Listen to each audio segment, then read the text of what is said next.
Belum ada muhibbin para habaib Ba'alwi yang bertaubat melebihi taubatnya sosok di depan kami ini. Beliau ini sangat berani meruntuhkan gunung nasab Ba'alwi, diruntuhkan begitu saja. Beliau tidak peduli walaupun dihujat, dicaci maki, diintimidasi, diancam-ancam.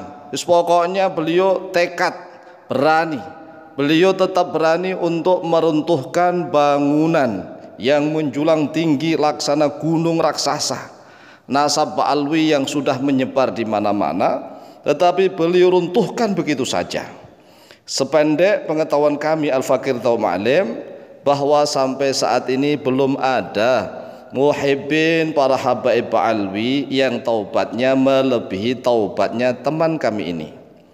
Beliau ini adalah salah satu sahabat karib kami Al-Fakir Taum Alim yang bersahabat dengan beliau. Nah, beliau aslinya orang NU. Jadi beliau ini dari kecil tumbuh dari rahim orang tua yang NU. Beliau belajar ilmu-ilmu agama juga di guru-guru NU. Beliau asli orang NU tulen. Tetapi beliau pernah masuk di dalam FPI. Dan bahkan beliau menjadi salah satu pengurus FPI di Tangerang, Banten. Ketika beliau masih di FPI, maka beliau ini sering berdebat dengan kami. Kami tatkala itu sering berdebat dengan beliau, walaupun kami ini sahabat karib tapi biasa. Berdebat itu biasa, enggak langsung bermusuhan, tidak. Kami hanya saling mengingatkan, saling adu hujah, adu argumentasi. Mengapa tidak fokus di dalam NU saja, Kiai? Mengapa harus bercabang masuk ke dalam front pembela Islam? Ayo kembali. Tetapi beliau tatkala itu masih ngotot gitu, ngotot ngeyel. NU itu kan isinya orang-orang liberal, orang liberal yang ngawur, yang begini-beginilah. FPI kan perjuangannya jelas begini-begini. Namun syukur alhamdulillah beliau akhirnya sadar dan keluar dari FPI. Jauh sebelum FPI dibubarkan secara resmi oleh pemerintah. Tetapi beliau sadar tahun taubat itu bukan hanya gara-gara debat dengan kami, tetapi beliau ini sudah diingatkan oleh guru-guru beliau. Jadi bukan hanya sekedar kami, bukan. Guru-guru beliau sudah mengingatkan, bahkan banyak sekali guru beliau yang masuk ke dalam alam mimpinya, mengingatkan kembali ngurusi NU yang fokus, yang benar-benar ikhlas lillahi ta'ala, ngurusi NU. Nah, oleh oknum-oknum orang FPI, beliau ini keluar dari FPI dituduh macam-macam, bahwa beliau tidak dikasih rekomendasi oleh FPI untuk mencalonkan diri sebagai calon bupati Tangerang, Kabupaten Tangerang. Enggak seperti itu. Jadi untuk apa? FPI kan bukan organisasi parpol, bukan partai politik. Jadi beliau itu memang dari awal ingin ayo kita coba untuk calon independen begitu, independen mencalonkan diri sebagai Bupati Tangerang, independen. Nah, beliau akhirnya nggak jadi, ya karena memang dana kan biasa. Kalau orang Islam Indonesia, mayoritas orang di Indonesia ini kan bukan memilih pemimpin mana yang terbaik, mana yang jujur, mana yang cerdas, kan tidak. Tetapi kan berdasarkan siapa yang ngasih itulah yang dipilih. Oleh sebab itulah dengan pertimbangan itu beliau akhirnya mundur, tidak jadi mencalonkan diri sebagai salah satu calon Bupati Tangerang. Nah, begitu cinta, hormat dan ta'dzimnya beliau ini kepada para habaib, sampai-sampai beliau menulis nasab para habaib Ba'alwi di dalam salah satu kitab beliau yang berjudul Al-Fiqrah An-Nahdiyah. Jadi nasabnya para habib Ba'alwi ini ditulis di dalam kitabnya beliau yang berjudul Al-Fiqrah An-Nahdiyah ini. Nasab Ba'alwi bersambung sampai kepada Rasulullah SAW. Coba bisa ditelusurilah ya, kitab Al-Fiqrah An-Nahdiyah yang terbitan awal-awal edisi pertama ya, pertama, kedua, ketiga lah, itu masih awal. Itu masih tulisan nasab para habaib Ba'alwi itu beliau sambungkan sampai kepada Rasulullah SAW.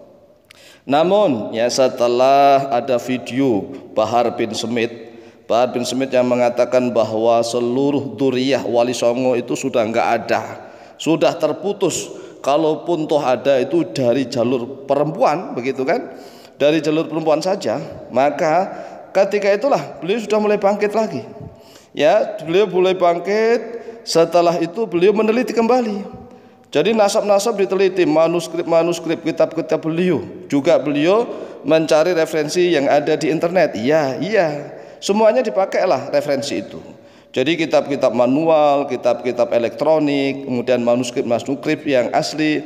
Bahkan beliau sampai ke Belanda di perpustakaan Belanda.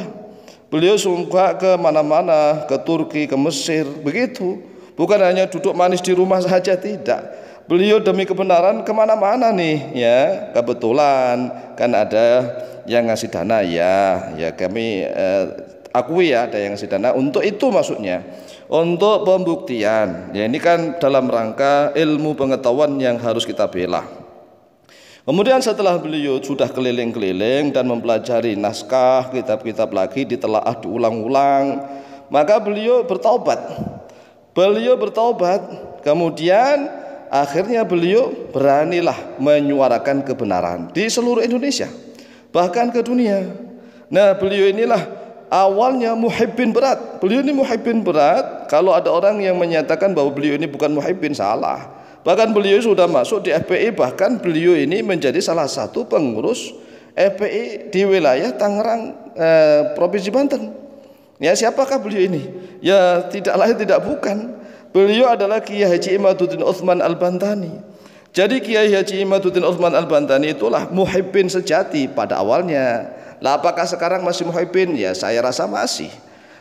Beliau itu hanya meneliti nasab dan meneliti tentang kelakuan-kelakuan yang tidak benar. Bukan hanya masalah Habib Ba'alwi saja. Siapapun yang tidak benar pasti kan harus dikritisi. Nah, yang namanya mengkritisi nasab, mengkritisi kelakuan, memalsukan misalnya makam-makam palsu, memalsukan sejarah, ini kan nggak benar. Ya harus kita lawan. Tetapi masalah cinta sesama muslim ya wajib mencintai sesama muslim, itu adalah kewajiban sejak dari dahulu. Oleh sebab itulah kalau misalnya ada yang bangga, ini dia muhibbin, tobatnya begini muhibbin, nah, itu kan semuanya efek dari alhamdulillah ini karomahnya Ki Imad. Jadi karomahnya Ki Imad nih, Ki Imaduddin Utsman Al-Bantani sudah mulai punya karomah yang alhamdulillah Allah dengan wasilah beliau sudah menggerakkan para kiai dan tokoh di Nusantara. Sudah mulai berani untuk mengangkat harkat dan martabat warga pribumi agar jangan selalu direndahkan, agar jangan selalu dilecehkan, agar jangan dijadikan inlander begitu. Demikianlah penjelasan dari kami, semoga manfaat dan lebih kurangnya mohon maaf. Wallahu taala a'lamu bishawab.